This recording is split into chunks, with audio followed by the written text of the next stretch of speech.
નમસ્કાર ટીવી 9 સમાચાર સાથે હું છું જિજ્ઞાસા। સમાચારમાં સૌથી પહેલા વાત સાબરકાંઠાની કરીશું। સાબરકાંઠાના હિંમતનગરમાં હાથમતી કોઝવેમાં એક મહિલા પાણીમાં તણાઈ છે। બે બાળકો સાથે આ મહિલા ત્યાંથી પસાર થતી હતી એ સમયે આ ઘટના બની છે। બે બાળકો ઝડપથી પરત ફરી જતા પાણીમાં તણાતા તેઓ બચી ગયા, પરંતુ આ મહિલા પાણીમાં ફસાઈ ગઈ છે। પોલીસે બેરિકેડ લગાવ્યા હતા, પણ ફરજ પર કોઈ હાજર નહોતું। પોલીસની ગેરહાજરીને કારણે લોકો કોઝવે પરથી થઈ રહ્યા છે પસાર, અને આ મહિલા પણ એ જ રીતે પસાર થઈ અને ધસમસતા પાણીમાં તેઓ ફસાઈ ગઈ। પોઈન્ટ પર પોલીસ ગેરહાજર રહેતા રોષ છે। બીજી તરફ પોલીસ કર્મી કાળા ચશ્મા લગાવી ફોટો સેશન કરવામાં વ્યસ્ત હોવાનું પણ જોવા મળ્યું। આર્મી જવાનો વિવાદ શમ્યો નથી, ત્યાં પોલીસ કર્મીનો સ્ટાઇલમાં ફોટો સેશન આદર્યું। કોન્સ્ટેબલ નદીના ધસમસતા પ્રવાહ પાસે પહોંચી અધિકારી જેવો રોફ દર્શાવતા ફોટો સેશન કરવા માંડ્યું હતું। એક્સક્લુઝિવ દ્રશ્યો આપ જુઓ કે જ્યાં મહિલા હાથમતી કોઝવેમાં પાણીના ધસમસતા પ્રવાહમાં ફસાઈ છે। અમારા સંવાદદાતા અવનીશ ગોસ્વામી આ મામલે વધુ જાણકારી આપવા માટે ફોન લાઈન પર જોડાઈ ગયા છે। અવનીશ, ધસમસતો પાણીનો પ્રવાહ ત્યાં જવા પર પ્રતિબંધ હતો, પરંતુ ત્યાં કોઈ પોલીસ કર્મી હાજર ન હોવાથી આ મહિલા ત્યાંથી પસાર થઈ અને તેઓ પાણીમાં ફસાઈ ગયા। જાણકારી શું મળી રહી છે અત્યારે?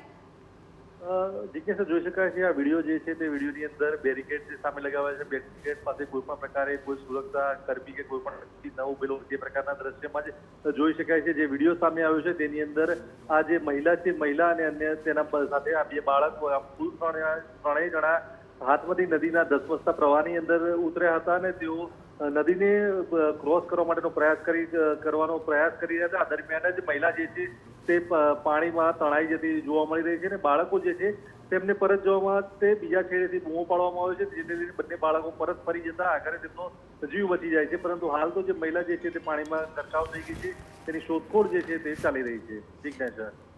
બિલકુલ અવનીશ, આભાર સમગ્ર માહિતી બદલ। તો અત્યારે મહિલાની શોધખોળ છે શરૂ કરી દેવામાં આવી છે, પરંતુ આ એ વખતના દ્રશ્યો જુઓ કે જ્યાં બે બાળકો સાથે મહિલા કોઝવે પસાર કરતી હતી, પરંતુ ફટાફટ બે બાળકો છે આ પાણીમાંથી પસાર થઈ જાય છે અને મહિલા આ પાણીની અંદર ફસાઈ જાય છે। અત્યારે મહિલાને બચાવવાની કામગીરી છે શરૂ કરી દેવામાં આવી છે।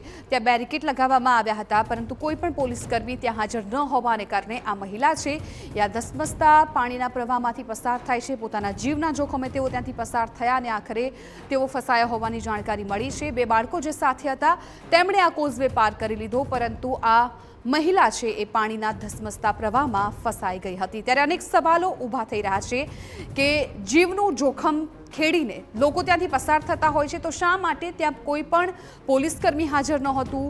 કેમ કે એક પ્રકારની માહિતી એ પણ મળી રહી છે પોલીસકર્મીઓ ફોટો સેશનમાં વ્યસ્ત જોવા મળ્યા હતા।